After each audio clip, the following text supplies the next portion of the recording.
Welcome to another day in the Matrix. This is Red Pill Podcast 209, and this will be a very special Red Pill since it's the What I'm Investing in Special Part 10. And that means we'll be covering over 20 altcoin charts, potentially even over 25 different charts if we could hustle through them all. And what perfect timing for this podcast today, just moments after the solar eclipse, where if you've been keeping up on my past two Red Pills and all the update posts in between, then you were more than prepared for this correction into this exact day. And if you remember recently, I went ahead and I made a pretty big decision to sell off a portion of my venture capital portfolio to purposefully take a loss to offset my corporation's tax liability, and then use some of that capital to buy back into a select few positions and potentially add some new positions and also strengthen some positions I've already built up solid entries on throughout the last bear market. Now, of course, this is a very specific thing to my situation, and when I first announced I'd be implementing this strategy, it came with many disclaimers, and the most important one being to not copy me, since again, this is a very specific tax strategy, and whilst it could be lucrative for some,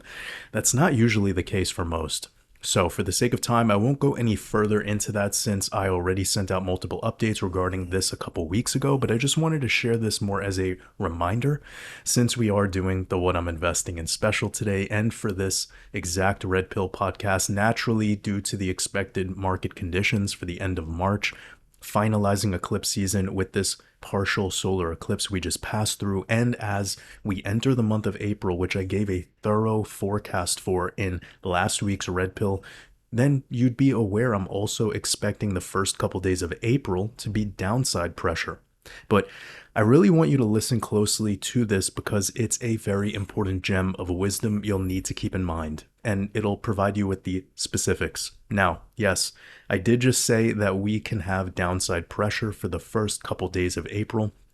And for many here in our mastermind community, this is not news to you. You heard me mention this in the past two recent Red Pill podcasts and several updates, but what you need to be aware of is that some projects could actually pivot today, and some could pivot closer to April 5th, for example.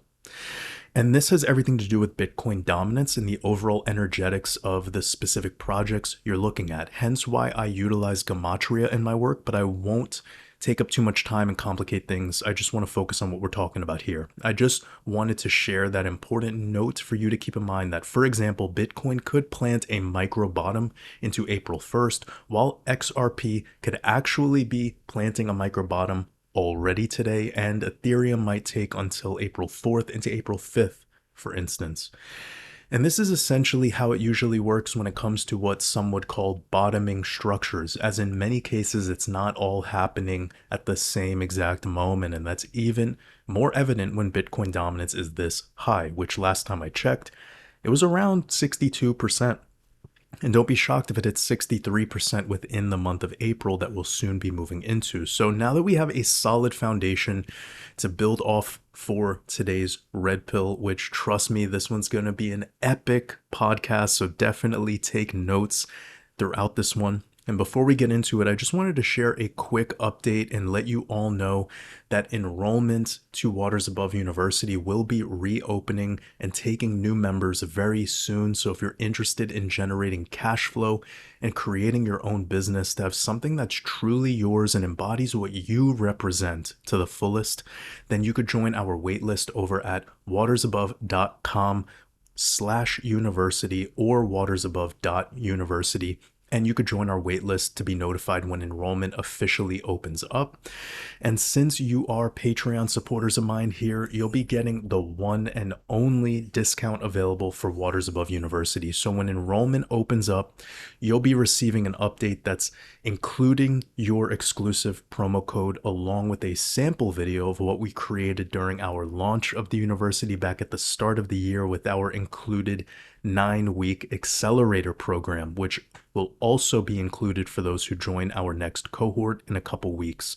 So not only will you be getting a full course that's interactive, keeping you on track step by step over a period of 9 weeks, accelerating you through the process of becoming an entrepreneur and creating your own business, or even refining a business you currently own but need help bringing some more life to your operations, then that's exactly what we'll tackle over those first 9 weeks. And on top of that, you'll then have a full year's access to Waters Above University, where we do a weekly meeting hosted by me, group coaching calls, AMAs, and additional meetings hosted by our university members, making it so there's almost every day something going on over in our university, and we'll only continue to add more value to it over time. So I'm really excited to onboard the new group in April in a couple weeks, and I'm especially looking forward to creating some amazing businesses together and collaborating to build out the future we envision. So if you want to join our waitlist and be the first to be notified when enrollment opens up, you can do that by clicking the link in the description or in the pinned comment below, and I will have another update for Waters Above University coming very soon. But for now, let's get into today's red pill. And since this is the What I'm Investing in special, what we'll do for the next week's red pill is combine the top projects that were voted on last week and this week, and then select those top 5 out of the 2 weeks to cover in the next week's red pill. So whatever altcoins got the most votes last week and this week, the top 5 will be selected. And please, for everyone here, please do not vote on any of the projects we're actually covering in today's podcast. You'll see the full list of the altcoins included in this post, so there's no excuse. Please, out of respect for me and our community, don't waste votes. It just clogs up the comment section and it makes it more difficult for all of us to navigate what projects we want to vote on. Now, with that out of the way, as always, make sure to get relaxed, get comfortable, grab yourself a cup of coffee or tea if it's a little earlier in the day, or a glass of wine or beer if it's getting a little later out there in the matrix. I'm personally drinking some burdock tea with lemon and ginger. It's really nice. Now let's dive into our What I'm Investing in special part 10. Now, I'm sure many of you remember during last week's red pill, I put emphasis on mid-April, around the April full moon, to have a potential correction or even a flash correction event, similar to what happened last year leading into the Bitcoin halving. And more importantly, also what happened during the same time frame at the start of our lunar cycle in late May of 2021. So let me pull up that chart so that you can see this visually, where after the solar eclipse that followed the start of our lunar cycle, we did have a little bit of a false breakout followed by a correction.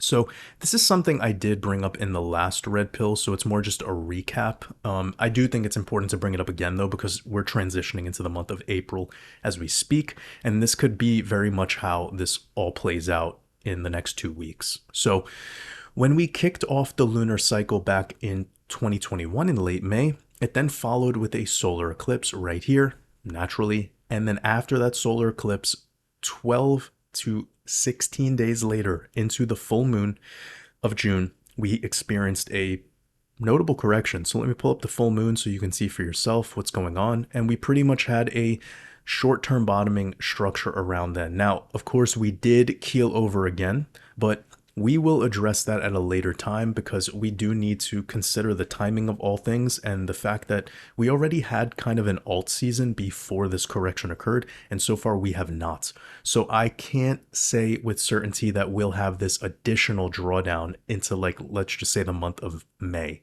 I'm not really leaning in that direction. I'm more leaning that if we are to have a final part of our bottoming structure, that it'll be completed within April, and then May will be more of a relief rally month. And obviously the month of June, July, August, September is a lot different than looking at the months of March, April, May, right? And we know this also by looking at seasonality as well. So I'm going to try to give you as much wisdom here at the beginning of our What I'm Investing in special, provide you with all the details as I've been doing my best lately. We did get the whole move from up till around the 26th, couple days shy of the lunar eclipse, and then we had the correction through the lunar eclipse, which is something we anticipated.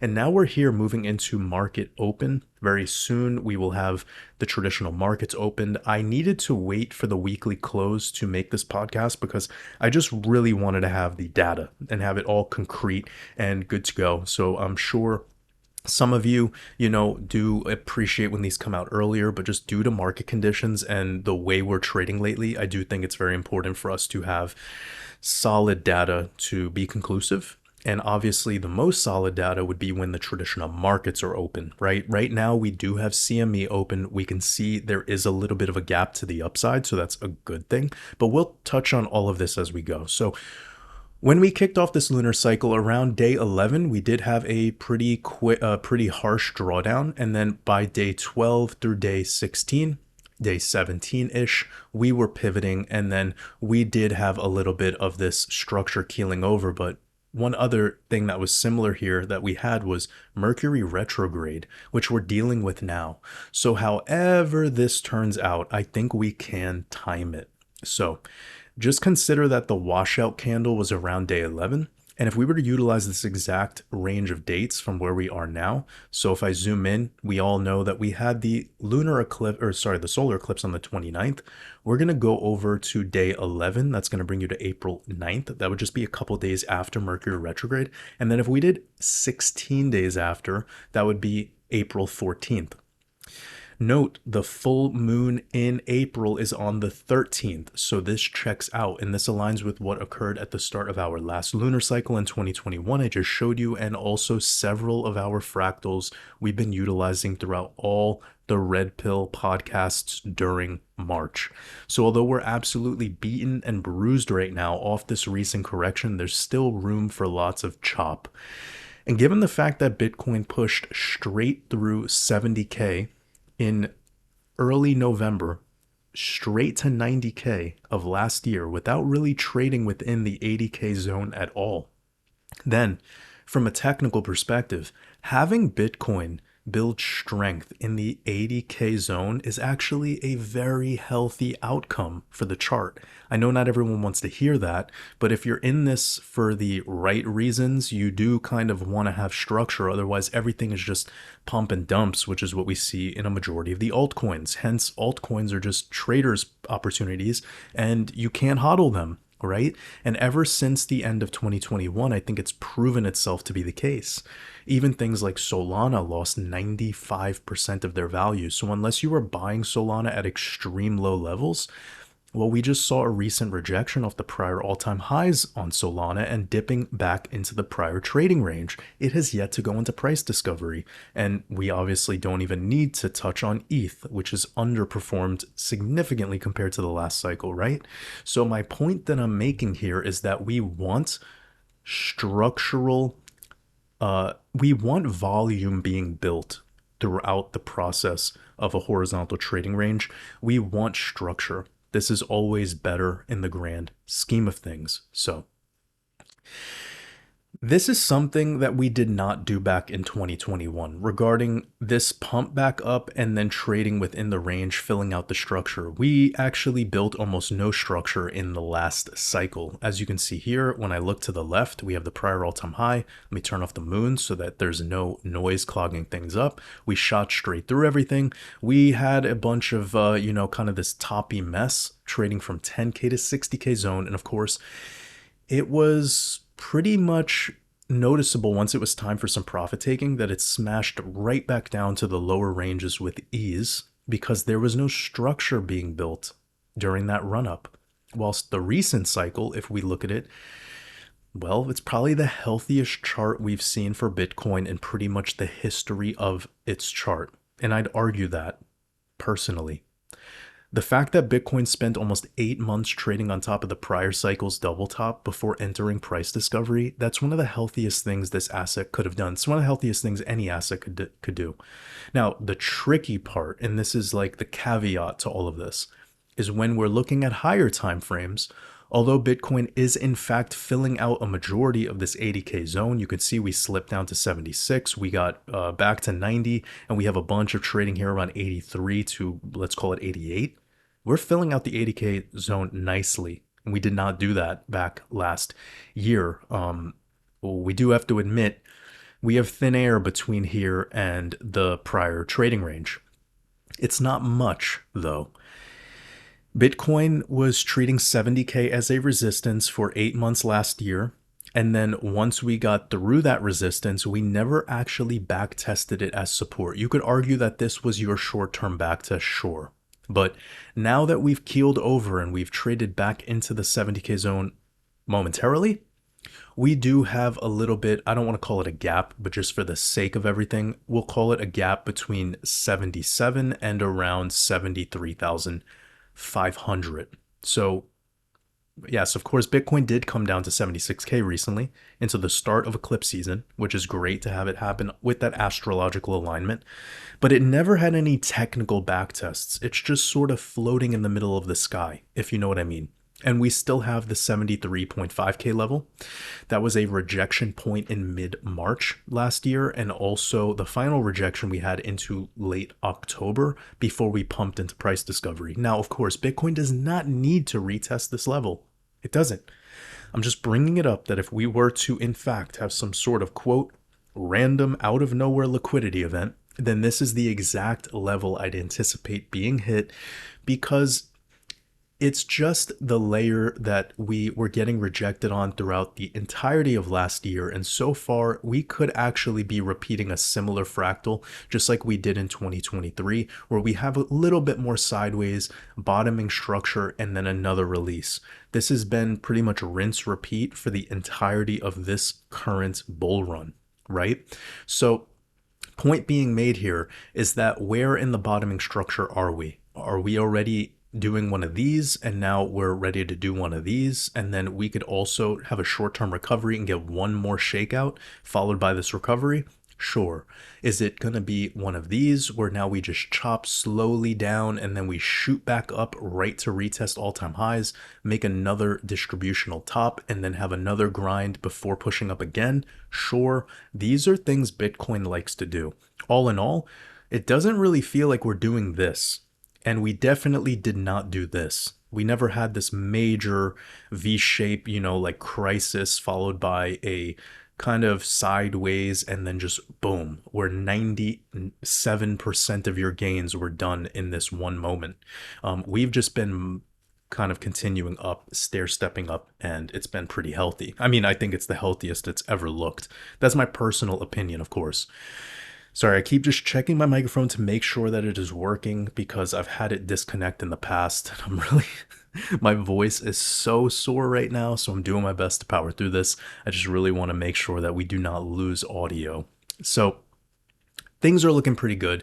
73.5K is a level to consider, and this is by no means a promise that we will return back to that level, because as of right now, the March 11th bottom could very well be it. And the reason I say this, and I'm talking about Bitcoin, by the way, the reason I say this is because we still need to take into consideration a very powerful piece of knowledge I shared over a year ago around when I released my Year of the Dragon Decoded. And since I brought it up again around the time frame I released this year's Year of the Snake Decoded, and that's, get ready, since Trump's last presidency ended with a March event that crashed markets, which, as you're all aware, was the C19 scamdemic in March 2020, I then followed up with saying that I wouldn't be shocked if in his second term, as it starts, it will start with a March event, as above, so below, like a perfect mirror, perfect symmetry. And here we are. The traditional markets came down almost exactly like they did from February 2020 into April 2020. Now, note, right now the traditional markets are closed as I'm filming this pretty late at night. The weekly close just came in for the for the crypto market. CME is open. There's kind of going to be a wonky chart right now. That's okay. We do have the traditional markets opening up later. But the way that we're trading right now, the way that this is coming down is actually scary similar to how the C19 crash went.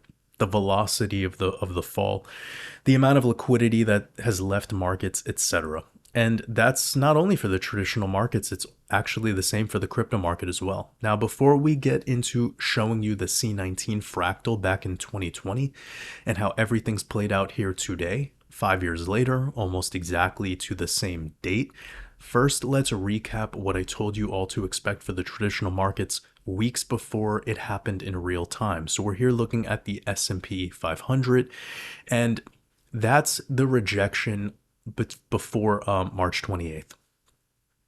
Pretty wild how this all went down. So I mentioned to not get excited about this relief rally, that we will get rejected and that we will come down into the solar eclipse, and that we will re-enter the same area we were trading from in earlier in the month of March, that we will just backtest the same area and it could potentially turn into a W pattern. And so far, that's exactly what's happening in the stock market right now. And why did I expect this? Well, let's go back to 2001. This is a chart we've been talking about quite a bit here, mostly because it's the year of the snake, just like we're in now. So here we are zooming into 2001, and we have this moment here where we're correcting through February into March. You can see lows in March, followed by this relief rally that gets rejected on March 27th, literally the same exact time frame, followed by a correction that brings us down to around April 3rd, April 4th. So this is why I expected this, because that's how it went back in 2001, and so far it seems like we're mimicking that structure the most, right? Now, what this means is that April 3rd into April 4th was a true pivot and a bounce into a confirmed relief rally. And we could just call it confirmed relief rally because we broke the neckline right here of March 27th in the move up into mid-April. So we want to pay attention to April 3rd, which is this Thursday, because this was a very bloody day back in 2001, and it was also moments before a really bullish impulsive move to the upside. So that is positive news. Now, what happened on April 3rd, 2020, within a month of the C19 crash, I want to show you, because this is definitely important to consider for our analysis now. I'm zooming in. You see this? We moved up into late March, corrected back into the start of April, pivot on April 3rd. That also perfectly aligns with the crypto analysis I've been sharing with you all regarding the first couple days of April. So you can see how synchronized this all is. We have C19 back in 2020, a ritual to finish off Trump's first term with a major market correction. And here we are 5 years later, starting off Trump's second term with the tariff drama they're using to blame for this market correction at the exact same time. And now we all have this exoteric date of April 2nd, where more of these tariffs will be imposed. And I believe the last update I read mentioned that Trump wants to call April 2nd Liberation Day.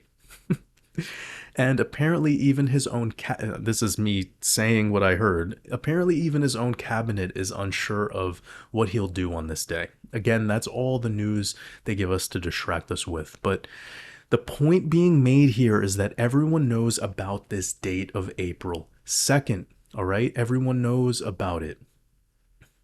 Think about this, guys. So we should expect wild volatility from April 1st through April 4th, aligning perfectly with the dates I've been preparing you for far in advance, right before Satoshi Nakamoto's 50th birthday, the Jubilee number. Now, what makes this all even more interesting is looking at how Bitcoin traded post C19 crash into the same time frame we're moving into now. And we'll see by looking at the Bitcoin chart exactly how that all played out. So we're opening up the Bitcoin chart, going back to March 2020. I actually should do it like this. I could A/B it, make it nice and easy for everyone. Turn off all the noise. Zooming in, zooming in, zooming in, nice and big. First chart, I'm going to do the same with where we're trading now. This is great to see. All right, so we're looking at the bottoming structure, which was going on effectively into the first part of March.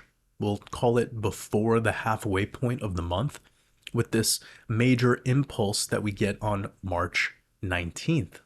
You could see that right there. Major upside move on March 19th in 2020, by the way. This was C19 crash recovery. So we have major move into the before the midpoint of the month. We don't need to be so exact, but I think you're going to see that there are some exact dates that are mimicking here. So first thing I wanted to point out was the March 19th major impulse. We could see over here, March 19th, major impulse. And then we have over here the highest green candle close we got on March 24th. Then we could look at where we are today, and we could see the highest green candle close so far is March 24th. And then after this, a correction with a big red candle into the 29th. So here we have similar structure rolling over. Also, kind of timed with the day of the week, right? We haven't had traditional markets open up just yet, though, so it's unfair to really look at what's happening today. Although, again, it doesn't need to be perfect. It's just to say that there is obviously some correlation here when you look at the big amount of money that's left this market, the speed at which it's left this market, and the narrative and the reason why it all happened. Right?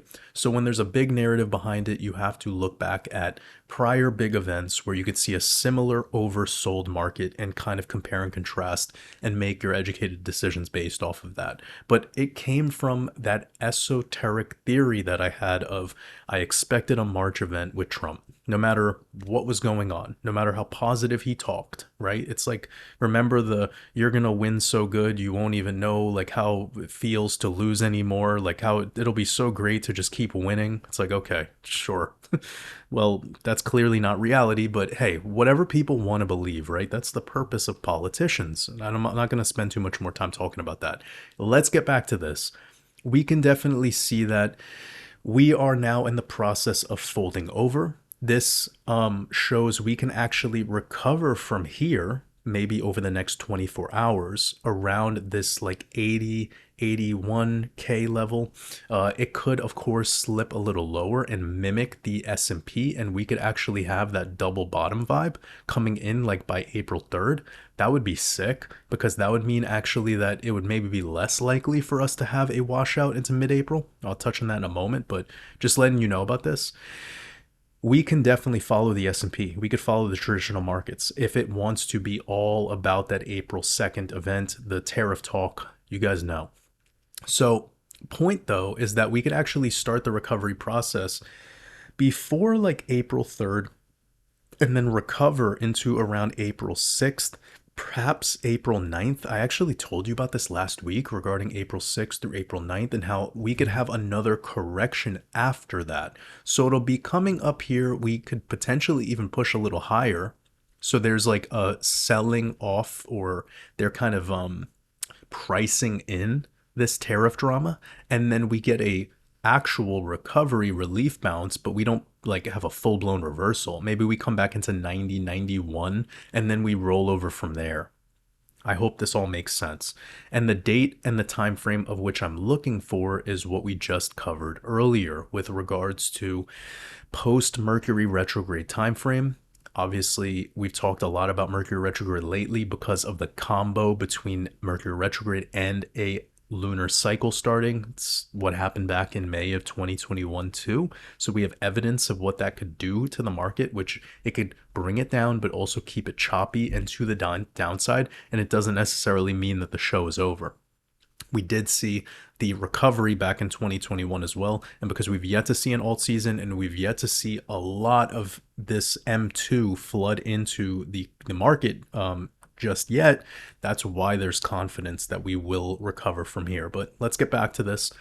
Point being is that, to be specific with the dates, we're moving down until around April 3rd, recovery until around April 6th through 9th, coming back down after into the full moon of April. Let's just keep it simple, and then we would recover from there moving into May. And we have the fractal of the C19 crash. You could see right there, April 15th. So look at how we come up into April 7th, April 8th, and then we came down into April 16th. So it's wild that my projection on how this would go is actually also matching the energetics of the way that the C19 crash played out.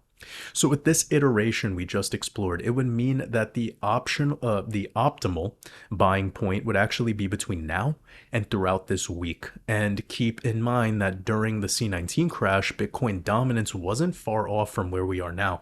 It was actually around 64%. That's not a dramatic difference.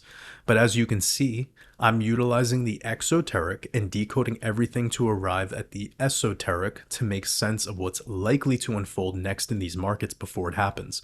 And I believe these examples we've reviewed alongside the M2 Global Liquidity Index, which I've been looking at quite a bit lately, this shows us we're very close to this corrective phase being behind us, and that a bottom is likely in either at the very beginning of April in the next week or within the month of April. Now, remember last year, if you've been tracking along with our wolfpack here, you know that after new moons, we've had this tendency of dropping into the first week of the month, pivoting before the 7th or so, and then getting bought back up. Only time this wasn't the case was around eclipse season. So we finish off eclipse season. I like to call eclipse season the full moon before a lunar cycle and the full moon after the solar eclipse. So it would just be from full moon to full moon, which let me show you real quick. We have our moons here. So it would be from right there, that full moon, to the full moon that's coming up. Once we get out of that, then we're out of the energy completely of the eclipse that we're locally trading around. Hope this makes sense. Let me turn off the drawings. So I know this is a lot. Guys. I believe these are more recap things that are just adding and kind of filling in some of the blanks. I'm trying to give as many details as possible, trying to be as dialed in as possible, and also have some theory around it and not just like sit around regurgitating news to you, because you could get that on any other channel. So with what we have right now, I did mention a moment ago, quote, bottom is in, and I pointed out some of the dates, right? That doesn't mean that across the board we'll see lower prices than what we already experienced on March 11th. That could, of course, in fact, be our lows, and our bottoming structure doesn't have to happen in a single day or week, because in most cases it takes a couple months, and that's healthy. Even a V-shaped recovery can take a couple months to play out, like we all already experienced with the C19 crash, which we were just looking at that fractal. So the fact that we have all this data alongside the tariff narrative and this dramatic correction we've already experienced across the board for the entire market, everything is in extreme fear right now. It's all the more reason to treat April as an opportunity to DCA into position if that aligns with your investment thesis, of course. And for those that are heavily invested already, sit tight. There should be a lot of liquidity flooding into this market soon, as shown here with the M2 global money supply. Again, we talked about this about 3 weeks ago. I had it offset to 70 days because that was like the most popular thing that most analysts were talking about. Then everyone came to me and said, Waters, I want you to look at this. Then I said, sure. And then I started playing around with the 105-day offset. There's other offsets you can use too. And it's showing that pretty much around April 3rd, if I do the 105-day, that should be it. Now, we do also see again into the end of the month, but remember, the way that this is all going doesn't necessarily mean that we will go lower in price there, because the way that we move up here could dramatically push us up, if that makes sense. But I'm not gonna look at this and call it gospel, right? It's just never gonna work. If it was that easy, we would all be whew. And you also all gotta remind yourselves, why did this start to become popular now? Yeah. So I'm not a big proponent of using things like this, especially when everyone's talking about them, because who do you think runs the world? Don't they run the internet too? And they're gathering everybody's content. And it's kind of like the reason why I'm not even excited about making YouTube videos anymore. And it's not because I've given up or any of that mess. It's just, well, first of all, I'm extremely busy. Second of all, I have the university that I've launched. And third, another big reason is because it feels like we're just in this range now. And when we're here, when we're looking at most altcoins still range bound, there's really no major thing to share outside of what everyone else is already sharing, right? So my position in all of this is to just be like Chief Wolf, hang back, let all the drama subside. And I'm here still doing my thing with our mastermind community, of course, every single week. Anyways, getting back to this, astrologically, once we move through this Mercury retrograde phase, by 3 weeks after, we should see an energetic shift for these markets into the second half of April, moving into May, making this Honestly, like the perfect time to join our university in early April if you want to make the most out of this year in all ways, not just investing in markets, but actually the best investment you could make, which is the investment in yourself. And I feel like a lot of people skipped out on that over the past 3 years. And this is what bull runs and bear markets and all this crypto talk does to people. It makes people very complacent in fixing the real problem, which is how to become your own money generator. Of course, day trading is fun and whatever, but it's also an extremely toxic environment to be stuck in all day. Wouldn't you rather be building relationships with building communities, getting clients, and actually attracting like minded beings? Can't do that day trading. So, this is the opportunity, and it's really why I'm so excited to have committed 2025 to creating Waters Above University. And I know that our first cohort has that same exact mindset that I just shared. They wanted to invest in themselves and finally make a change and not just be part of this bull run bear market thing and always having to wait and wait and wait. They're here to take action now. And that's going to be a game changer for those that have that attitude. It's the only investment you ever need because you don't need to wait around to see results. And it's the only investment where you can actually tap into your own individual creative essence, which is exactly what Waters Above University teaches you how to do to discover your passion and ultimately monetize your passion.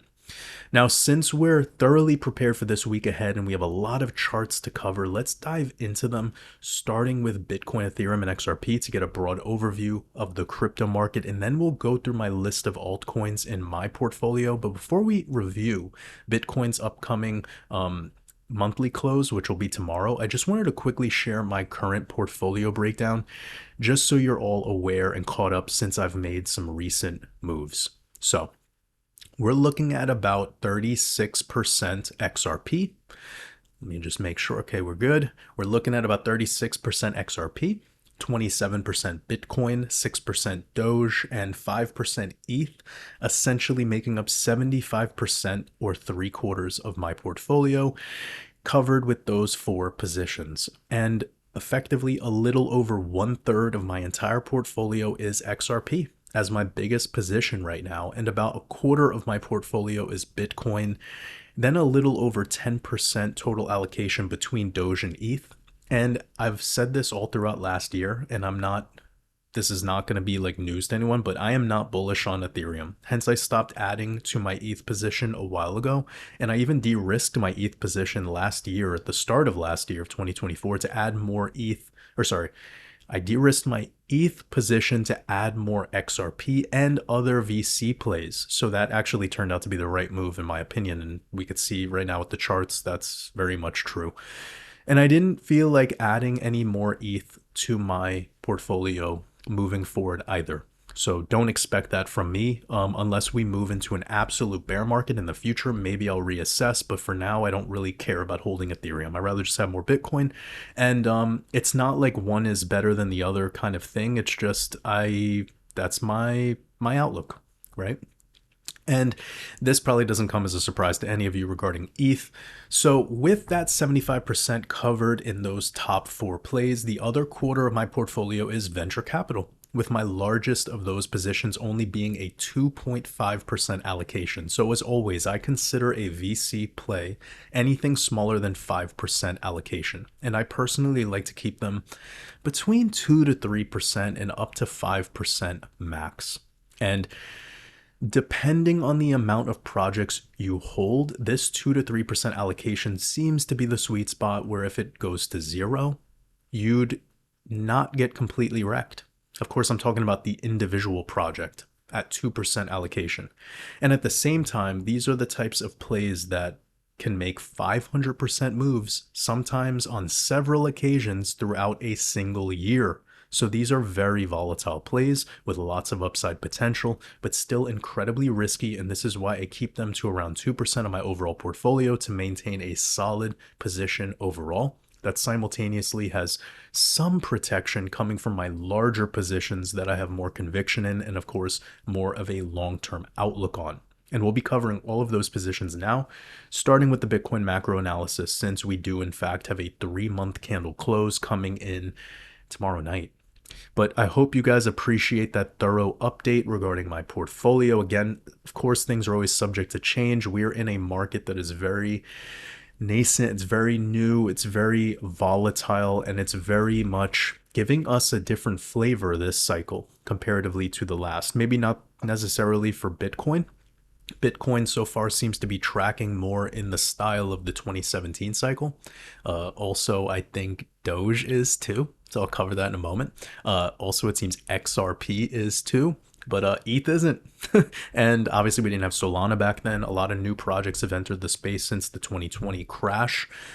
We had DeFi, and then we had NFTs, and then all the meme coins, and etc. Obviously, Doge is a meme coin, but the purpose of that is very specific in my portfolio. I've already talked about this, so let's not waste any time. Let's get to the 3-month chart on Bitcoin.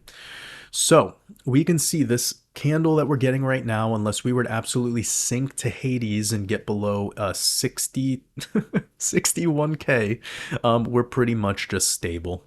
And this wick or tail, excuse me, hasn't effectively backtested the top of this tail wick over here. We talked about this a little bit earlier, but that doesn't need to necessarily happen. We've had a 12% down month in April, the April close, and then still continued an uptrend. We also had almost 12% back in July 23 close and continued. So it's pretty interesting. Fuck. Wait, I was about to say 12% red, 2 greens after 2 greens, 12% red, 2 greens, 12% red. Oh shit, imagine. Oh my god, and it ends in July, just like we've been talking about with the double peak cycle theory. Imagine it was that easy. It can't be. Anyways, we're having fun. Getting back to this. You need to have some fun, right? 40 minutes into the podcast. Whew, packing this one with value. I got to take a sip of tea, guys. 1 second.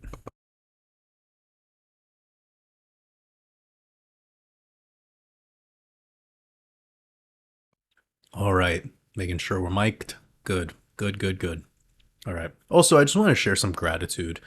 I forgot to mention, I'm going to share this post, I guess, tomorrow, but it's officially our 4-year anniversary here for the Wolfpack. How wild is that? 4 years, man. I haven't missed a week. I haven't missed a week. So the people that got upset last week at me, how dare you? I was like 12 hours late. Give me a break. Do the math. That's 4 years every Sunday. I would say that's pretty damn good track record. I'm proud of myself a little bit. Anyways, jokes aside, 3 month isn't looking like the end of the world. Let's look at some moving averages, just see if we got anything. Yeah, obviously, if we were to close below, yeah, this is great. So you guys see what's going on here. This 8 SMA on the 3 month is sitting right below where this level was that I brought up a little bit earlier, the 61. That would be like bear market vibe. Once you go there, it's done, right? So that would also be in alignment with the key moving average. Every time we're breaking below that, it's because it's the end, and wow, clean. Went straight to the 34 EMA on the, keep that in mind, guys. Seriously, keep that in mind. The 34 EMA on the 3 month. Oh my god, I don't know if we'll make it down to 33K. That'd be fucked up. Yeah, my bear market low, low, low, low, low, low. I can't reveal just yet, but it's not 33. Let's get to this monthly because we are about to close it. Oof, we're right there, man. We're right there. It'd be great if we could pop up, fill the upside gap sometime before this close. But at the end of the day, we're getting so much manipulation on our closures. It's tough, right? But this does show us that we're still in the process of more downside, right? With a red candle, potential red candle close. So just keep that in mind. It would be ideal for us to hold the 8 simple moving average on the weekly, or sorry, the monthly. 8 simple on the monthly, and we're right there. We're trading at 81.6 as we speak, and it's at 81.3. So closing above 81.3 would be good, but what would even be better is closing back above 85. It's going to be tough unless they do something where they send us into the monthly close. Then it's a fake out, push down into tariff day, a little bit of fuckery on the 3rd, and then boom, pop back up to the 6th. It's kind of the play. I would keep that in mind. Now, we also have a bi-weekly candle close that's already in, and you can see we are holding on to the 21 EMA for dear life. So this is hold. It's like that Braveheart scene. It's like, yeah, we gotta hold, man. But also we did tap on the 34 last year, right? And look at what happened. We tapped on the 34 last year, and then the bounce was crazy, 30%. So if we were to bounce, oh guys, look at the level it's at. It's at 73.5. Look at across the screen. Look, top, top, 73.5 on the nose. We might go there. And this is why I haven't bought back in yet. I'm like, I'm not waiting for 73.5, but I'm not, yeah, like lately, I'll be 100% honest with you guys. I am talking the walk, walking the talk. Is that what they say? Like, I'm investing in my business right now. I'm investing in myself right now. That's always number one. Crypto is third investment. Take care of your family, take care of your partner, take care of your children, take care of your community, take care of your business, and then take care of crypto. Everyone has it in opposites, and that's why our world is going to shit, because people are just, it's all about getting rich, but it's not about living wealthy. And living wealthy is when your circle of people are feeling happy and enjoying each other's presence, and there's a sense of community. This is what we need, and our world doesn't care about it anymore. So I'm not going to rant, but another big purpose behind Waters Above University, to bring that vibe back to the world, you know? And it's amazing that we could collaborate with other business owners inside our own little, world, and then build businesses together, and then imagine what it will create at the end of a full year. It's going to be amazing how self-reliant it will all be. That's my ultimate vision. It's my ultimate goal. Getting back to this tap down to the 73.5, it's definitely in the cards. We did do it last time, and you can see that once we did, we were pretty much ready to go back to keep the show rolling. Here, it's not fair to assess this way because we were coming off the bottom, excuse me, of a bear market. So yeah, we were coiled in the opposite direction, but once we flipped where this red went below the blue, so that would be the 34 EMA, got back below the 13 EMA, which you could see over here in this posture, then it was pure blown uptrend. And what happened at that moment? Wolf cross. This is your sign, guys. If we ever see this, if we ever see it happen in reverse, get out. We have a ways to go. But that's the wolf cross is so golden. I know many people are grateful for that knowledge. Okay, this is not looking so great, but this is about what started to happen over here. Okay, I'm looking at the pinch of the 30, or sorry, the pinch of the 21 with 13 with the 8 SMA. Okay, you see that right there, and below the 34. That was right here, man. Same kind of vibes. That could be it.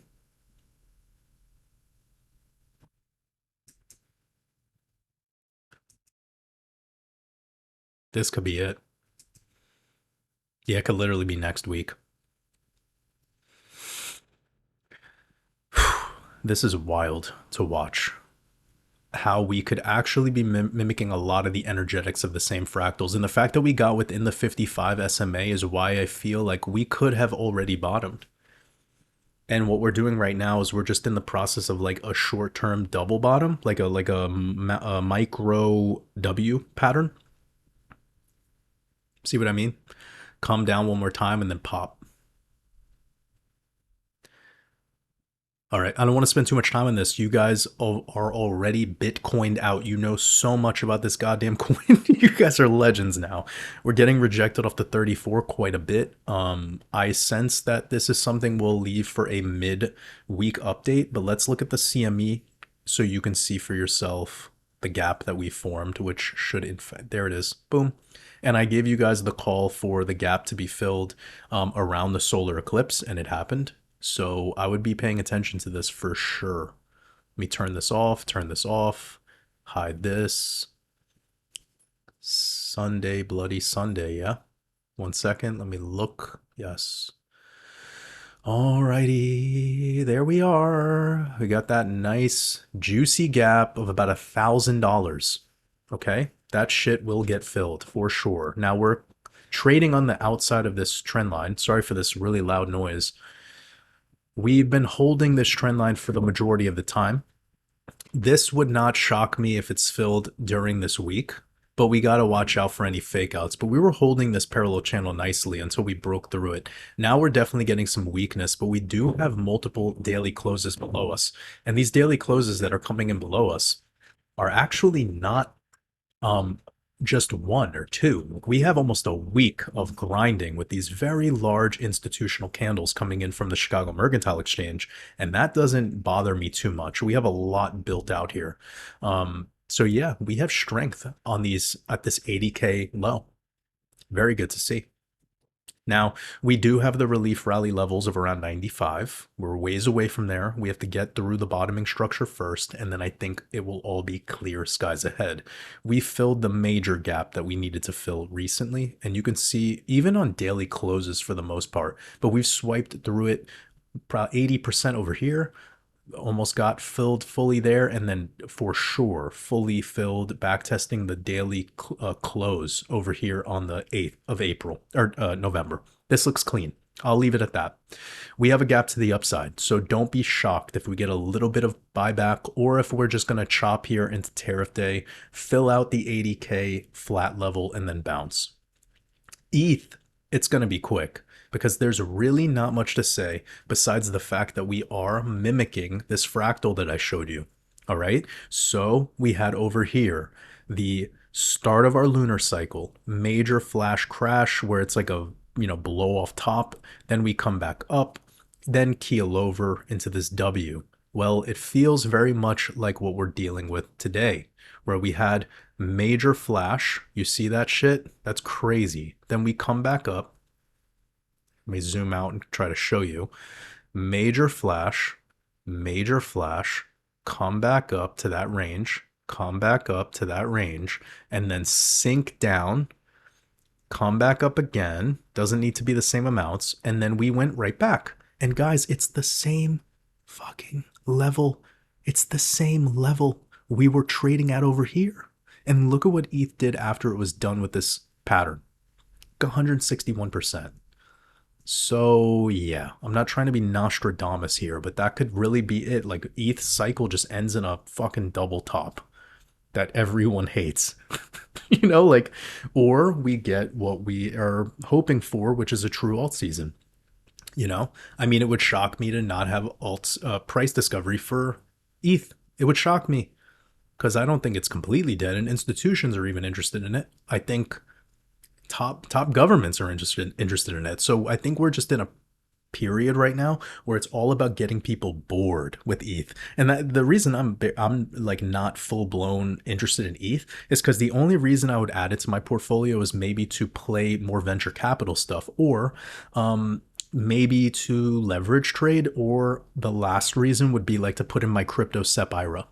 So to have for like these retirement accounts. That's the only reason. I just don't feel like holding it in my portfolio in large amounts because I already have a bag from years and years ago. It was like $400. I was buying ETH at 300, right? So whatever the hell it does now, I could care less. And I'm not saying that to brag. I'm just letting you all know my take on things. A lot of people even last year were like, why don't you cover ETH anymore in your videos? And I'm like, there's really nothing to cover. It's boring. But anyways, I do like this fractal. I believe we're kind of mimicking it for the most part. We're filling out the wick to the downside right now. We've pretty much fully filled it.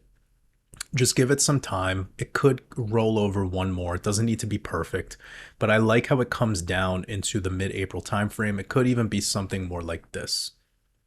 We were to stretch it out. We don't have to, because it could come earlier. It could be done by tomorrow. Right?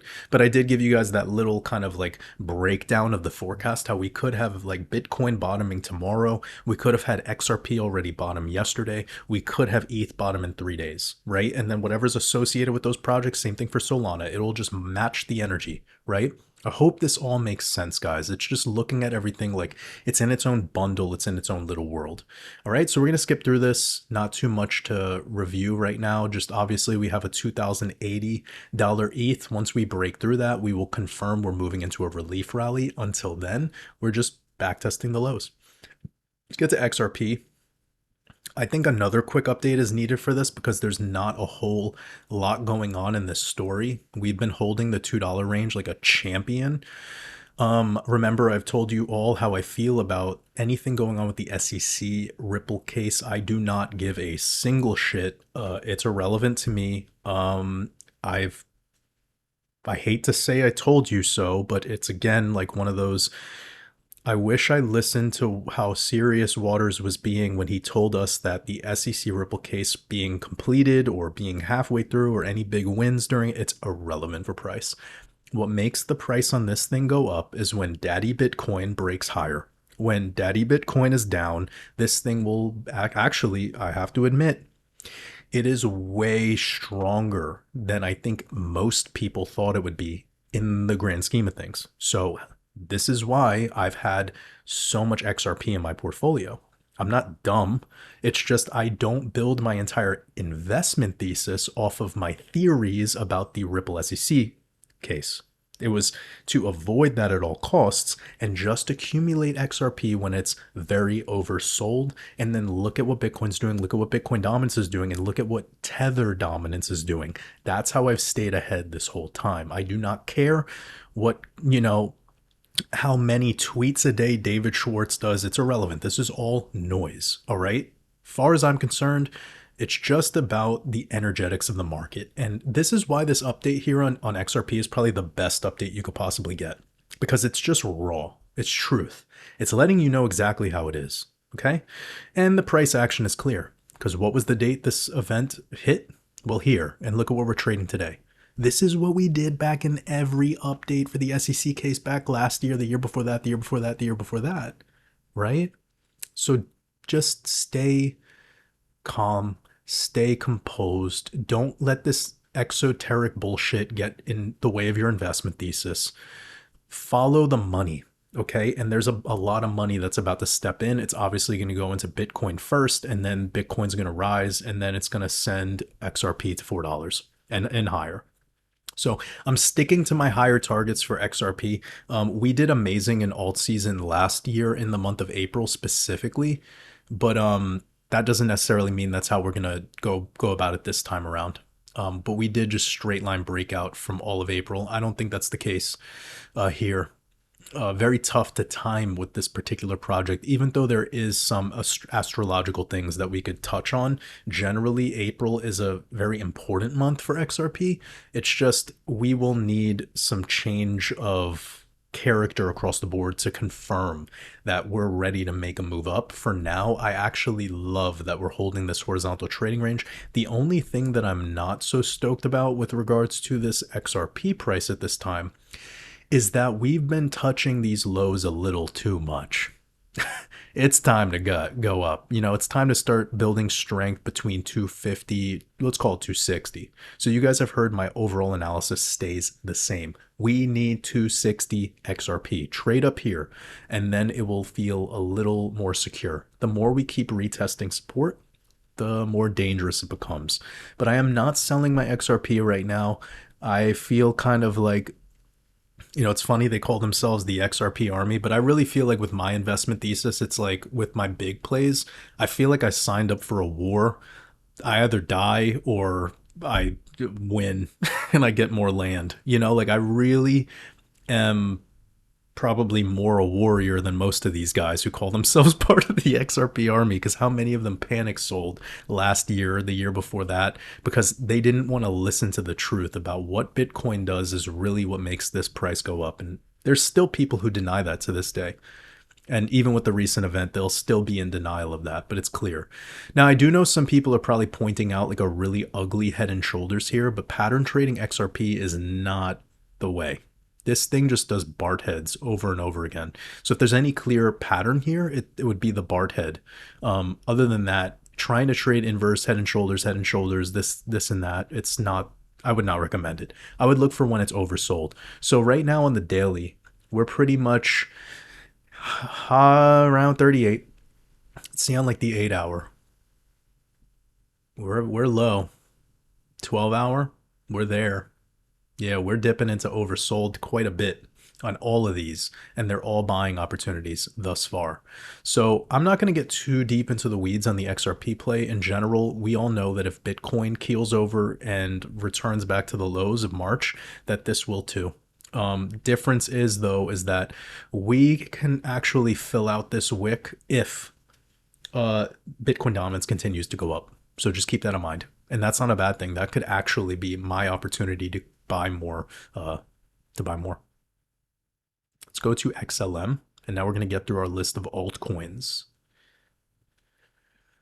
All right, XLM got a nice bottom on around the 11th to 12th. We're coming right back down there off of the exact pivot we expected. XLM is going to be a position that I buy more of.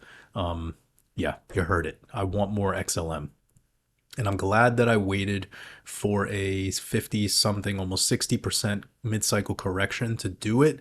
Although there's one thing. I do like how we backtested the 0.5 fib right there. That was the rejection level before we went down into the bear market.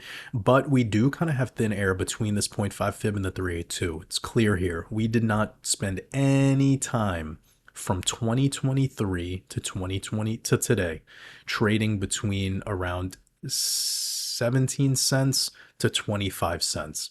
We shot straight through it, and the fact that we're coming right back down to those similar levels that we were trading at the prior the 2021 alt season, it doesn't shock me because there's very little structure being built in this project. Good thing is, if I look at a weekly chart, we are now like pretty much in triple top zone. So once we break above 51 cents, it will enter price discovery, and I think it will enter price discovery with XRP, and I have a feeling that it might actually have more ROI than XRP. But as of right now, you can see that if we were to return back to even the prior alt season highs, that would be 200% from where we're trading at. XRP right now would only be around 55%, if we were to get to the current highs retest, which is like $3.09 or whatever. So if we were to get from here to starting to break price discovery, it's around 250%. That's pretty damn good for how beaten and bruised and, you know, the conditions of the market that we're in right now. I would say that that's pretty good. And the fact that we can enter price discovery and potentially go to the first 1618 target, that would also be pretty lucrative move. You're looking at above $1. Obviously, once it breaks $1, I think it will quickly probably move to $2. I'm not sure if we'll make it to the full $4 move. We would need an absolute epic alt season, but hey, we have 62 to 63% Bitcoin dominance. Why not? Right? We just need it to roll over. Question is why should it? Right? So far, it's been institutions holding it, accumulating more. I don't know.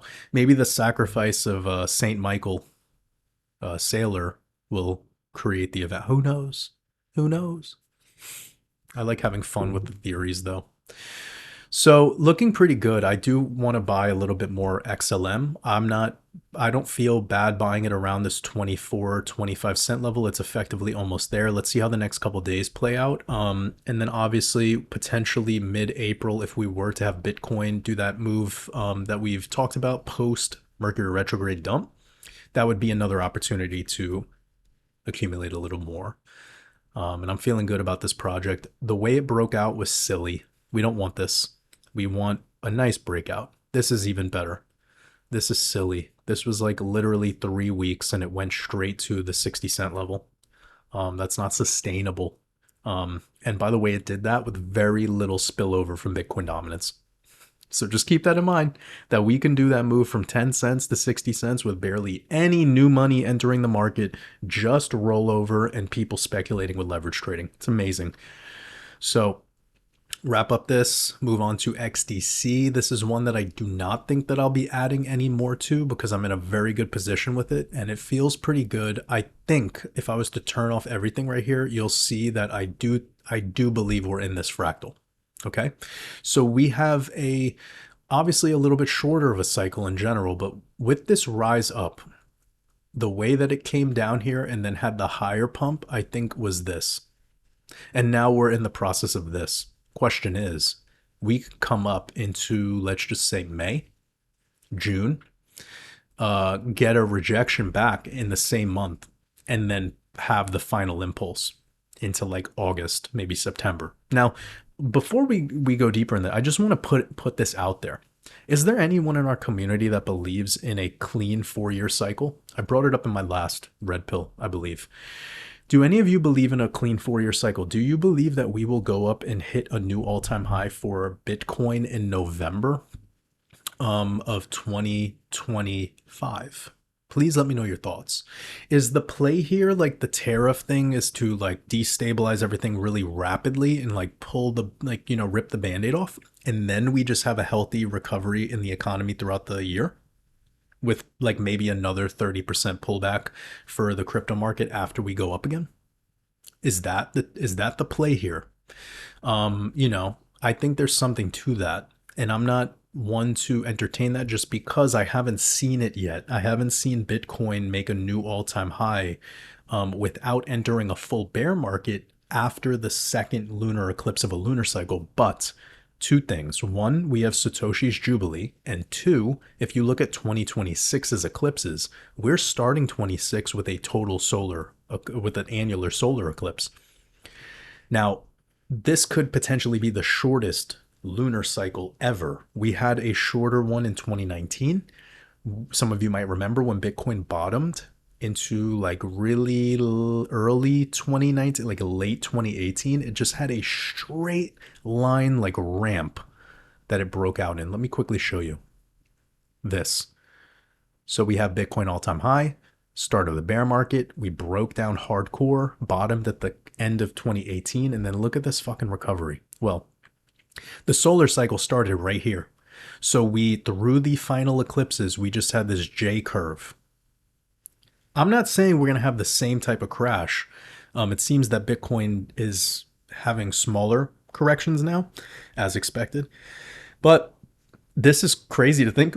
It's crazy to think about how we could actually have the start of our, I mean, I guess technically the start of our solar cycle for this eclipse was what I was thinking, which would align with the 2019 because we started in July.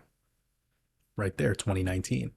Here would be August 2026.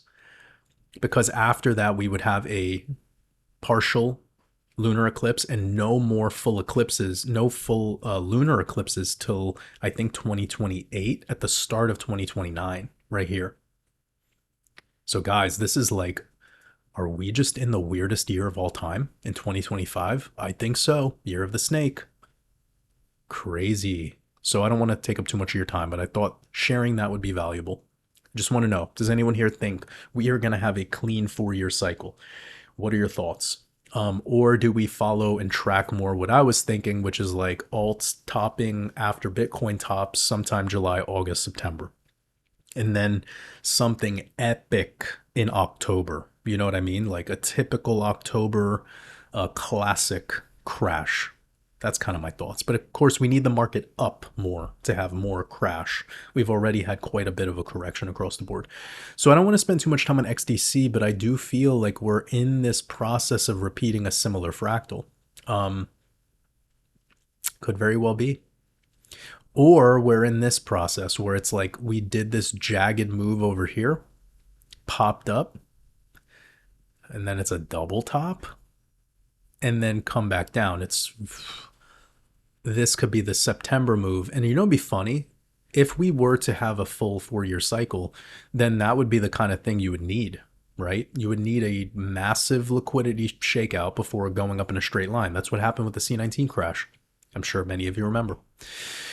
So let's move on. But this is a project that if I just look at for where we're trading at now, backtesting this key level before the bear market, backtesting the automatic rally in the middle of our cycle, this is a perfect level to accumulate, in my opinion, but obviously treat it as a venture capital. Let's go to Hedera, H-bar. It's going lower. All right, so H-bar is draining out as we speak. This is one of those that I did want to accumulate. We just have to be careful here because this was the end of the lunar cycle.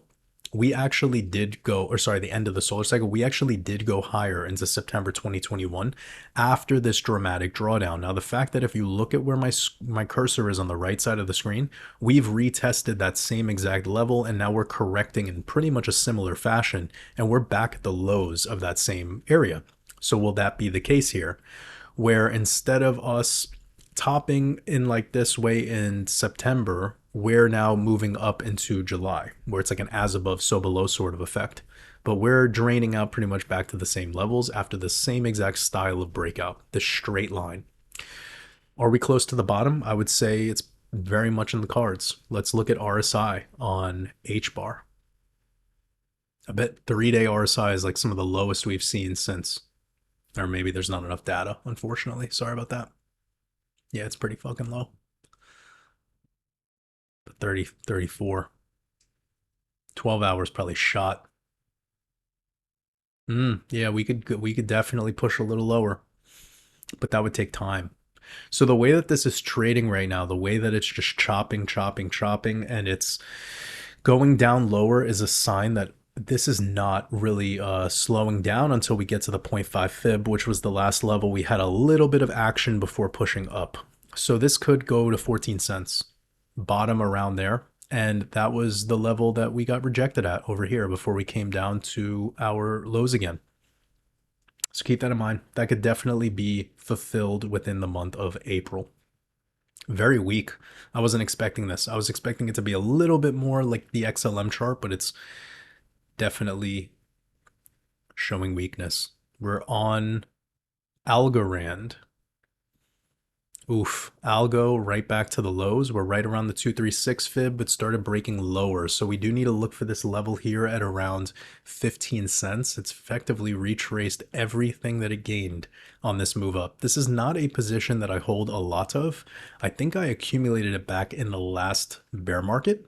But I haven't really been playing too much around with it. One of the things though is look at how we're getting these major spikes and corrections in the midst of the bull runs. So we had the C19 crash, one major impulse before it, and then we have another. That's just like what we're seeing here. Really arduous drawdown, spike, crash, spike, crash. Arduous drawdown, spike, crash, spike, crash. Not really the best hopium, but it's something to consider here. See the drawdown. It's about 70%. I'm sure we're maybe even exceeding that. Oh God, exactly 70%. So this is in a territory where you'd feel more comfortable accumulating. Obviously more than up here, obviously more than around the 0.5 fib. I never advise to buy those levels. Unless they're absolutely brand new VC plays and you're kind of looking at a brand new chart that doesn't have a lot of data, which guess what? Algo doesn't have a lot of data. Chart started back in 2019. So not as good as like looking at the ETH chart or looking at the XRP chart, for instance, or the Doge chart. So yeah, this is actually in the kind of territory that it's not a bad pickup. And to come back into this 888 fib would be an almost 800% move. And that's where we got the initial rejections, followed by where we broke down into the start of the bear market. So that's in the cards for this to the upside, around $1.60 algo. Let's look at IOTA, another similar play to Algorand where I don't have a bunch of it. I just have a little venture capital play, also coming all the way back down to its key supports. This is a very important level because once we break through these blue lines, you can see the interaction, how quick it wants to come back to some of these lows. Oh, damn, we basically touched it. So you can see right here, C19 crash, the start of the selling climax, chop, back test, come back to it, traded below it. We've just back tested it again. So this might be as good as it gets on IOTA. Although this is a really messed up like test. You have your spring, your test. Crazy altcoin movements. Good news is with a return from here up to the 702 fib is already a 500% move up to the 888, which was what I was showing you with the algo chart. It's 1,000%. So we don't even need this to go into price discovery for this run to have that move. Just keep that in mind. Just keep that in mind. It's good to see when you don't need full-blown price discovery to get quite a return on one of these venture capital positions. Let's go to Doge. This is really fascinating because it's actually playing out a fractal that I believe I might have hinted at in the last red pill. So here we are, we're looking at Dogecoin, and this fractal that's overlaid right here is coming from not the last cycle, but the cycle before it, and it was right here. We broke out in a straight line, made a slightly new all-time high, which, by the way, how deceiving would that be? Then you came back all the way to the 618. So this would be called a bull trap to the upside. It's very elusive. Boom! Backtest the 618 and then rallied one more time perfectly into the 1618, the golden ratio. So we broke into momentary price discovery, bull trap to the upside, caught a lot of people off guard by this first drawdown. Then the secondary bull trap, which was the kind of dead cat bounce, perfectly backtesting the 618. And then look at this bottoming structure and the way we rallied up. So this J curve that led you perfectly to the 618 could very well be what we're in the midst of now. Now, the one thing to clear the air on is this was the first time ever where Doge, in the process of breaking out, went lower than the golden pocket. You could see here in the last two cycles, we did not do that. Well, in this cycle, we did. It's obvious. So with how dramatic this was, it's why I decided to pull this fractal from over here, and I noticed, damn, it's similar. It's super similar from the way we pumped up the crown distributional top. This bull trap lower high came in a little bit earlier, and then the way we corrected was pretty much into the same exact dates. So from the breakout date to the low date, it's the same, mimicking. Then look at this. We pump up, but then we come back down. Then we chop, and we chop until, look at this, we chop until late May. But then look, right when we hit late May, we get straight back to the prior trading range we were in within the month. So by the end of May, we could already be back at 36 cents, which is where we were like breaking down from. Okay. And then by the beginning of June, we could be busting through this, heading into prior all-time highs. Now, this states that if we were to make this move, we would come up to around 150, which from where we're trading at now is not bad. It's 800%. All right.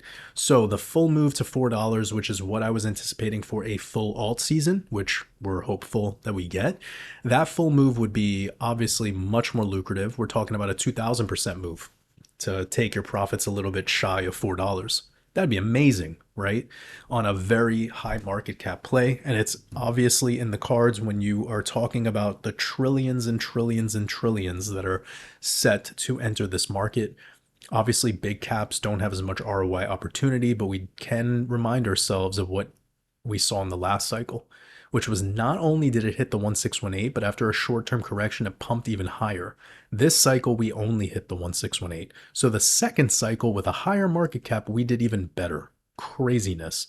So I think even with this move up above $1 for the first time, breaking into that psychological level, pushing a little bit higher, maybe 150, is still a really great play.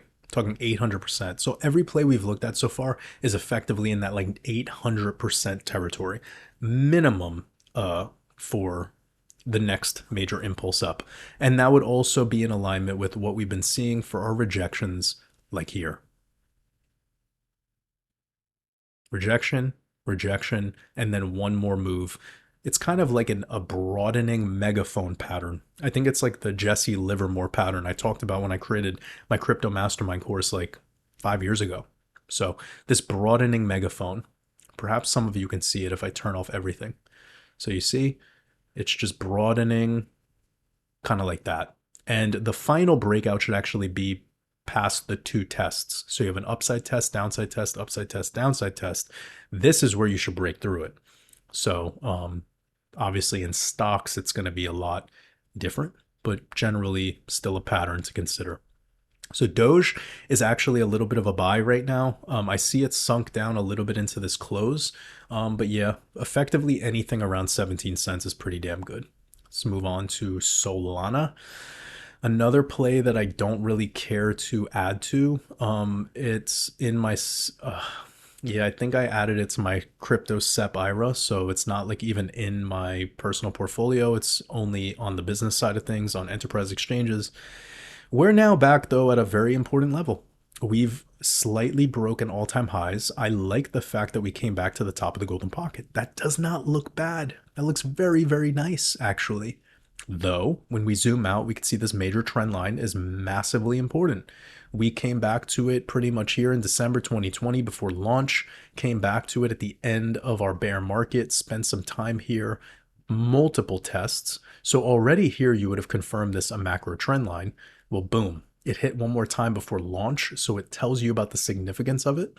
Then we're kind of now getting back to it, right? And shit, like if Bitcoin dominance is to stay this high and we were to have like an isolated event for Sol, it could be one of these. You see how it quickly, rapidly backtests? It could rapidly backtest it real quick, kiss the 702. That would be the best, by the way, guys. If we can just backtest this line around the 702, capture both those technical levels, right there, that's a solid move. You're talking about 200 fucking percent from right here back to the current peak. That would be good. I would, for like my crypto SEP, that would be a good move. Now we're talking this move up to the first impulse that we were anticipating, round 420. It's about 350%. I am not entirely sure we can make it all the way up to the 1618 this cycle. We would need a lot of money coming in, a lot. And we know there's a lot of money there. We know there's a lot of money waiting on the sidelines to enter this market. We know there's a lot of money being printed, and obviously something like QE would send this market into fucking oblivion. So yeah, not the worst looking chart, but also not my favorite looking chart. And also any corrections from here, it would just be like what I think of buying up. Now the question is, what happens if we broke this trend line? Ugh. I think that would be drop down all the way to $30. That'd be in alignment with Bitcoin's bear market. This is not showing me that we're in a bear market. This is showing me that we had an exoteric event with the election. Everyone was talking about all this Solana chain bullshit meme coins, including the Trump coin. And now that we're right back at this technical level that we've been holding for a year, that's not bad. I think that's good. But please keep this trend line in mind. Or if we were to pop up, backtest it a little later, whenever, doesn't matter, even October. The 4-year cycle, believers could say that we could come down in like September, which would be the same level, and then we would have one final impulse up. Have to see how that goes. But I don't think I'll be adding any Solana to my portfolio. Now we're going to look at Sand, which is one that I will add a little bit more to. Very, very speculative. But we're returning back to this major trend line that I had, which I think is perfect to see. This major trend line here, major support. We can see that the way we recovered off of it was at a similar speed to the way we did over here. And also, we're not, it's not random for 200% moves to come in on Sand. So this whole play right here is just obviously still trapped in the lower end of a horizontal trading range. And what we would want is the push up into the golden pocket, which is about 1,000% move. Just getting into that layer right there where we started to test support before breaking down into the bear market, that would be amazing. So keep that in mind. Right around $3 Sand would be insanely overvalued in my opinion. Like, this is all nonsense coins at the end of the day. Like, I don't care what narratives, like, sure, you could find some use case for it, but this is just a trading opportunity. So for me, I think anything breaking above this level of 92 cents, getting back above $1, it can quickly move to 3. And once it gets there, that's about the level to start being like, I gotta get out. And it's not shown, it hasn't traded at $3 since the last alt season. So I'm not just making this up. This is clearly being trapped at these lower levels because there's no alt season yet. So I think this is a solid buy for a venture capital portfolio. And the same thing goes for the next position that we're looking at, which is Gala. Gala's another where I do think these swings are going to be done soon, and we'll have one swing that breaks this resistance, which is perfectly at the technical 382 level. So clearing 10 cents is all we would need to get to this 24, 25 cent level. Around the 702, you're already talking 1,600%, guys. So coming up to this level right here at the top of the golden pocket, 2000%. So I don't mind risking a couple $100 playing in this casino. And if it goes lower and lower and lower, then whatever. It's a small portion of my portfolio. This is not something that I would bet the farm on. It's just something that I would play as venture capital, which now that it's back at these levels, it's obviously in buy territory for those that see continuation to the upside. And that obviously is more dependent on Bitcoin. Bitcoin doing what it's doing right now, where it's just slowly draining to the downside while Bitcoin dominance goes higher. That's not a good environment for altcoins. You all know that already, though. So similar to the sand play. Now let's move on to Avalanche. Avalanche also coming right back to this major zone, which I had saved. It was the 236. We swiped through it on the liquidity event. We swiped through it on March 10th, March 11th, and now we're breaking back into this zone. This is a zone AVAX really likes. So the fact that we came up all the way to the 702 back in March of last year, and then we couldn't get a higher high, that's definitely not positive. This is what I'm talking about. The projects should be doing that we just recently covered, where we break from the bottom into the golden pocket territory, and that would be like a macro automatic rally. Sometimes in some cases, that's the end of the cycle. We saw that happen with XRP in the last bull run, right? XRP in 2021, it could not break above the 888. It got to the golden pocket, and that was the end of the show. So this is why a lot of my analysis when I'm talking about stuff at lows and I'm purposefully building positions in, because all I need is the golden pocket if I'm getting an 800, 1000 or 2000% move. Hope this makes sense. So just keep this in mind that we also in the last cycle for AVAX had a 80% correction before a straight line breakout into price discovery. So this kind of thing could happen the moment Bitcoin dominance starts to break down. I do think that we're probably in this W pattern as we speak, where we're breaking this structure. We came down into March 10th or 11th. We came up. That was at the solar eclipse. And now we're coming back down to fill out the level right there, somewhere around 1650. And we're already pretty much there. So that is kind of the play. And then the start of the recovery for the end of April moving into May. And mostly June and July should be pretty solid, but of course altcoins can definitely chop depending on what's going on with them. This is not the worst looking chart because we've been holding the 236. Breaking below the 236 and trading back into the bottom of the horizontal trading range, that would not be good. But so far, so good. Let's look at Aave. This is a position that I've just kept. Also returning back to the lows so far. We want to see how this turns out because we could slide back closer to the 382 very easily. Let's look at where we're at right now. We already have a 60% correction. A full 65% correction is normal. Look at what we did in the last cycle. We had this correction over here, 70% back tested the 888 fib over here. We had a correction of 67% and then broke out after it. What about over here? Correction of 63%. You see what I'm seeing? It's normal. So where we got this correction was actually a much more technical level. Here it was super technical, actually, coming straight to the 382, back test the 236, straight to the 0.5, back test the 382, and then break straight through the golden pocket. It makes sense when we made this slight higher high bull trap that we at least came back to the 888. So shit. Having like this extreme knowledge in 2018 would have been much more fun. But hey, we all get started because we need to get started. At the time we get started, that's our, what do they call it, destiny? I don't know. Anyways, I do like the fact that we got to the 236, came up to around the 0.5, back tested the 382, came straight to the top of the golden pocket, and now we're showing a little weakness. So we do want to see if we can come down to this 382. That should be enough doom and gloom. But we've already kind of fulfilled most of the move. As you can see right here, we've held this level pretty nicely with some pops in the process. So hard to tell right now, but I do think the rejection at this major trend line is a sign of weakness. So I'm more leaning to downside than upside at this current moment. And then overall, obviously, still upside to go and in alt season later in the year.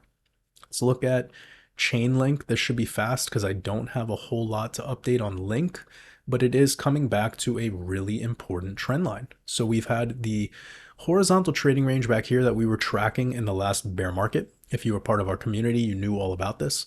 There was some accumulation going on in here. We broke out, got rejected at the 7-8, or at the top of the, sorry, excuse me, at the bottom of the golden pocket. Then we came back to this red trend line, which was a rejection point. Then after a little bit of trading in the zone, it was clear that we had a rising or sloping support line. And then we broke out one more time to the 786, which is a positive thing. And now we've returned back to the trend line. So we're effectively in buying territory for Link. And now with a return to all-time highs, we're looking at about 300%. So this is one of the reasons why I'm not planning on adding too much more Link to my portfolio. I am bullish on it long term. I don't think it's going away. I think the Oracle technology for blockchain is very important and necessary, although there are others that do it. It's the argument of where are the partnerships, who's actually utilizing this tech. And I think the guy, the CEO or the creator of Chainlink was like at the White House Crypto Summit. Correct me if I'm wrong, but I'm pretty sure he was there. So homie's in on the future vision of whatever the hell is going on. So that could be a reason to bet, almost similar reason that you would bet on something like XLM or XRP, right? Let's move on to Cardano. Speaking of people that are potentially going to be involved with the infrastructure, the blockchain infrastructure for the global economy, there could very well be a reason for Cardano to be part of that conversation. Obviously speculation, but keep this in mind. As for the chart, I like what I'm seeing because look at this. We broke from the bottom straight to the area that we broke down into our bear market, got rejected, came back to a very important level, which was effectively our, I would say like your, not spring, but like a supply test to the downside, which are nice to see when they're higher lows, because then it's not a spring. It's even nicer when you're holding structure. And then the breakout higher here was not narrative driven at all. It was just everything rose. So we have a high pattern, higher lows. Also this broadening megaphone, the Jesse Livermore pattern is in play. So why do I like this so much is because you can see here at the rejection level, which was textbook, we came back to back test it and we're holding it right now. We had this bullshit with the Truth Social post. We obviously came right back to the same area we were trading at before, whatever. Holding this 382 is good. So ADA is a buy, in my opinion. It does have about a 350% return to the upside. And in the last cycle, it really didn't show too much of a lucrative price discovery phase. But obviously, if you bought in early, it killed. So this is more about buying in early. Obviously, we're mostly through the cycle now. But if we were to do something similar, that would be like a move to $5. If we were to do something similar to the last cycle. Hard to entertain $10 plus ADA. We would need a crazy alt season to happen and probably like a $250,000 Bitcoin minimum. So we'll see how this checks out. But as of right now, just keep in mind that filling this wick over here from late February or potentially even over here of February 6th, it's possible. Or it's just a chop and then a buyback that's quick. Very common with altcoins. Saw that structure over here too. And we could chop, chop, chop till it releases again, just like it did over here. Chop, chop, chop, release. Now we're looking at Theta token, another quick one. We've come back down to a very important level. Also, this is a level that we were in the process of breaking through back in price discovery of 2021. You could see over here, we had the C19 crash, a crazy V-shaped recovery rejected at this level, which ended up becoming our bear market lows. Then here we have this bowl shape, which is a backup phase, followed by this short-term trading range that shot us into the final phase of the cycle, the selling climax, right? Or sorry, the buying climax. Now over here, we revisited, and now we have a key support level. Does it hold? Well, we would hope, But as of right now, these are about as bad as it, this is about as bad as it gets for a lot of projects when you see it returning back to these key levels. This is something that we saw in another chart too. I forgot which one, but like, I think it's maybe the AVAX chart or something. Very similar structure where we can see two clear spikes, major drawdowns, and now we're awaiting, do we have the recovery phase and break of these levels? Well, that's more than likely to be the case, considering we did not have an alt season across the board, and it only takes a very little liquidity to have these moves. So yes, theta is in a pretty good position, but just be aware that sliding down to this 52-cent level could definitely happen because of the environment we're in with Bitcoin dominance so high. And probably a position I won't be adding any more to, by the way, just kind of holding it and seeing how this run progresses. Now, VeChain also in a similar posture with this broadening megaphone pattern where we have low, higher, low, higher, low so far, high, higher, high, higher, high. The parallel channel isn't as important to consider, but it's been something I've been playing around with on my VeChain analysis.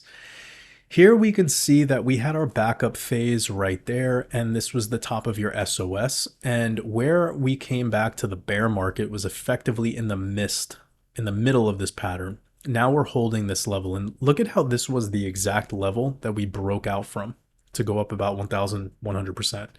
So VeChain has spent enough time down here, right? It's really now just in its final moments of accumulation. It's getting boring, obviously, for a lot of altcoins.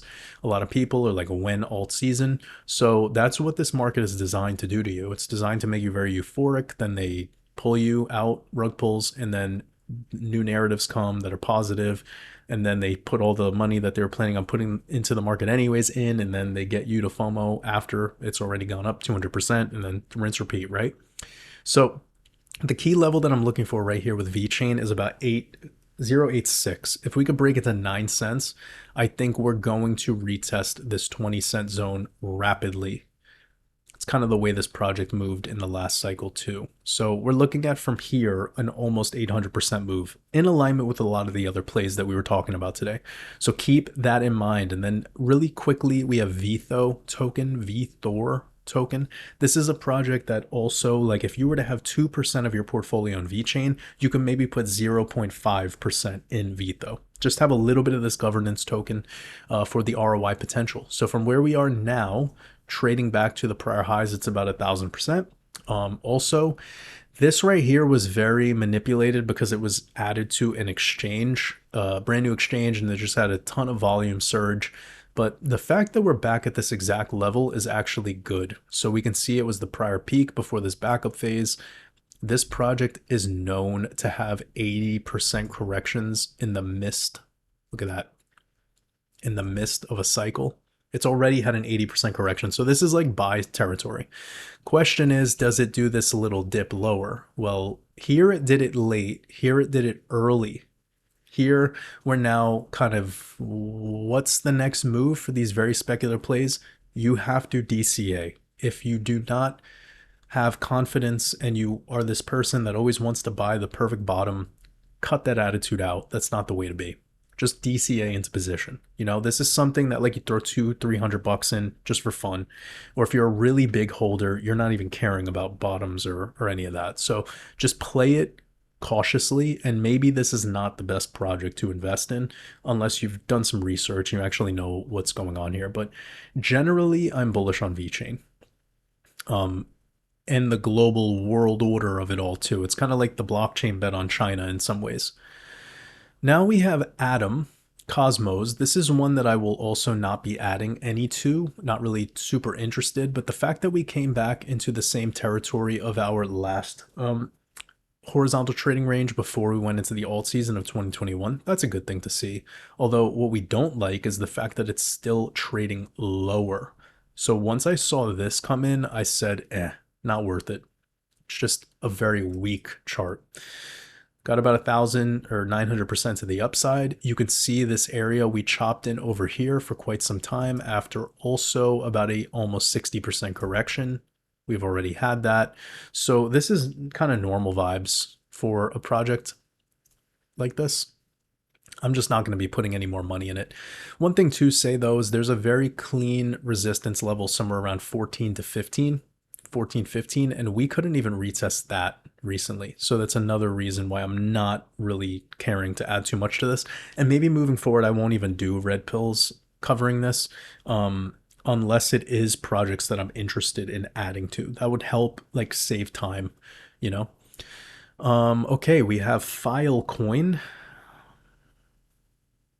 This is one I will be adding to, very similar to sand, where it's so beaten and so bruised and so low. And once it gets to these levels, it's like hard to not take a little bite, you know? Look at that, dude. 8,000%. So, like, again, I'm just playing the venture capital play here. We're about 300% to this fractal. We're probably about 1,500% just to the middle of the trading range. Yeah. So here at the 702, 618, 702, that would be glorious from where we are now. Almost 2,000, yeah, about 2,000%. Obviously, we would need an alt season for that to happen, and this type of shit will go down in the process. So look at that. Like, we went from the same level to here, and then we had a 86% correction, or if I wanted to be fair and pull it from here, where we had a couple of days, then bowled out and had one more move up, right? And if you caught that move, you still get a 1,000% in 2 months. Imagine. So this is not what I'm looking for, but at least this rally, at least that rally. And we could have this type of chop in the process. So keep that in mind. It's been a lot cleaner lately where the rejection levels have been much more obvious and the supports have been more obvious, but hopefully it actually holds support this time and doesn't actually break down any lower. Although it does seem to be caught at about the 250 level. It seems to be where File gets its cushion. So I will be adding a little bit more to that. Same with Jasmy, which is like also an insane position for me to hold because I hate charts like this. I do not like them. But for some reason, I'm feeling that there's something to this play where if I can catch it on this type of move right there, or potentially even if it could break through, when I see something like this, it's just so bad and ugly that I'm like, okay, couple $100 at it, have fun. But this recent breakdown is bad. So this can go to the 236, and I would be very cautious with this. We're back into the zone where we chopped before breaking down into the bear market. You can see or the bear market lows. Right here, we shot through this level, so we never really back tested anything over here. Now we're back testing it. So I feel better buying back in around 009, and just to get back to the top of the golden pocket would be a 1,200% move, around 11 cents. So I'm feeling like that play is possible, but we're really low allocation, guys. Like, this is not something to bet the farm on. Really want to be careful. Horrible chart though, nobody could deny that. Let's look at AMP. This is another one where it's very, very speculative. I'll probably be adding a little more to it just because it's come back to this key zone. Same to, double peak thing that we had happen on many other charts. Funny, like just crazy how the market has moved the way that it has this cycle. If anything, in some ways, the C19 crash was a total reset so that we didn't have this craziness. We just, yeah, this was like your C19 crash in a way. And yeah, just weird how so many charts look like this. Anyways, to wrap this idea up, coming back to the 236, I like that. And then getting into just a slightly new high would be around the 786. We see tons of support there until it finally broke. So that's a level for it to gravitate back to, because there was a lot of buyers up here that either held throughout the whole bear market. Many have already sold, but that's a clean level to gravitate back to. The magnet pulls you up, just like it has from the same exact level to there, as you can see. This was the first level we back tested before having an actual alt season. So kind of similar to the sand and gala analysis. You could kind of just keep that all together. Now, we have a couple new positions that I've yet to add, and it's just because I'm being patient right now, and I'm glad that I have, because we're now seeing them return back to these structural lows, and that is SUI. Nobody's convinced me to buy SUI. You guys maybe love me too much. I don't know what the case is. What's going on with SUI? Let me know. A lot of hype about it. A lot of people interested. It's giving me like Caspa vibes, where it had this type of rally where, yeah, it looked really good, and then everyone now starts wanting to buy it at the top, right? And I don't like when stuff gets close to the 1618 and then starts buying. So what's your guys' thoughts? I don't need a new position, and I'm also looking at Ondo and reserve rights, which I'm going to quickly get through in a moment. But just wanted to share, like, what are your thoughts on SUI? I do see a rejection here. I do see a rejection here, and we've clean back tested it. We also see a little bit of a parallel channel, which I can see a rejection here, here, here, and also the current highs. So this tells me that if I was to get in right now, I mean, I don't know if I have too much more juice, maybe $10. So like, why would I want to? Yeah, I'm just kind of playing that role of like, well, if we are to have things like File and the OG gaming sector just go to complete shit, how can I offset the shit? You know, I'm a little worried about some sectors just because AI is here, and even the AI sector is not impenetrable. You know, it's tumbled quite a bit too. So there's so much going on here. Too many altcoins, let's just say. And sometimes it's better to just add more XRP or add more Bitcoin or add more to, the winning positions you have instead of trying to get fancy. So anyways, let me know your thoughts about SUI. Chart is pretty much topped in my opinion, but with this correction coming back to this major support zone and a technical backtest of the prior peaks, it's not a bad area to accumulate. Looking at Ondo now, it's already hit the 1618 and it's come all the way down, broke through the golden pocket. Now it's back at the 236. Like, I don't love to see this either, but a lot of people have been telling me about involvement with Ondo and like the Apex Predator, the New World Order. So what's your guys' take on it? Let me know some of your thoughts. This move up to the 1618 plus breaking through the golden pocket, coming back to the 618, getting rejected and then pushing lower. That's how a bear market looks. So there needs to be like a miracle that happens in this, and this is why I'm a little cautious about adding to that position. Also, once we break through 73 cents, it's coming straight to 61, and then there's also so limited data here. The chart started back just last year, right? So we're only looking at about a year and a quarter of data. Just be careful on these plays, guys, because you need to see it for what it is. There's not too much data. Yeah. That's the best it gets right there. So next major move, sure, we could get to 250 from where we are now. That might be, it's the same thing as SUI. So I'm not sure yet if I want to add these two positions. Very, very speculative. Then we have reserve rights. I talked about it last week, so I don't want to spend too much time here, but we did get the push up into the exact date we were expected, and now we're coming down. So this is one of those that has a little bit more chart history, and you can see higher lows, higher highs. Also this broadening wedge pattern, or broadening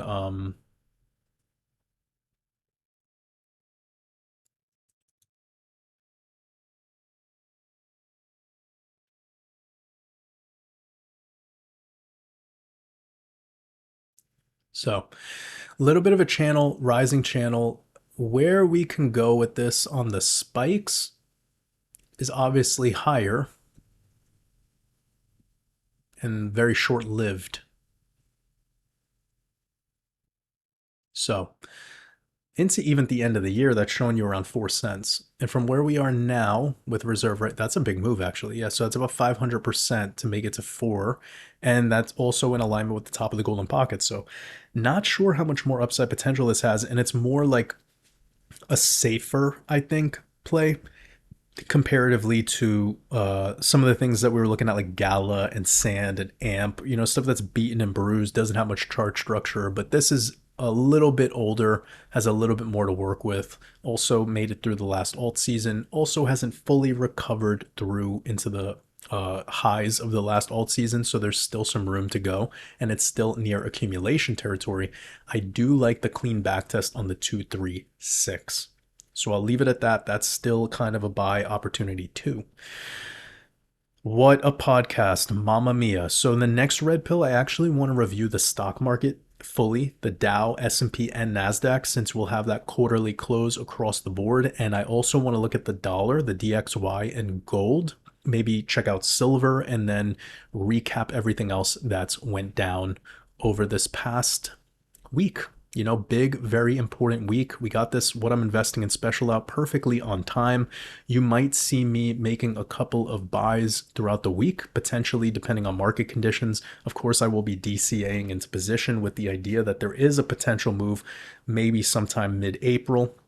And I will, of course, be shifting my focus back full time to our new cohort of Waters Above University that'll be launching very soon. So again, if you want to join us, enrollment will be reopening very soon. Go over to watersabove.com/university, join our waitlist, and we'll be sending you an update very soon when enrollment opens with your Patreon member promo code. It's the one and only discount available.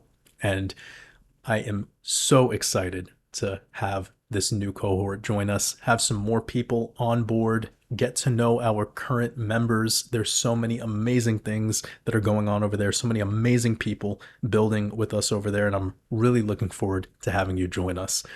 I appreciate every single one of you. I'm wishing you all a beautiful rest of your weekend in the Matrix. Much love.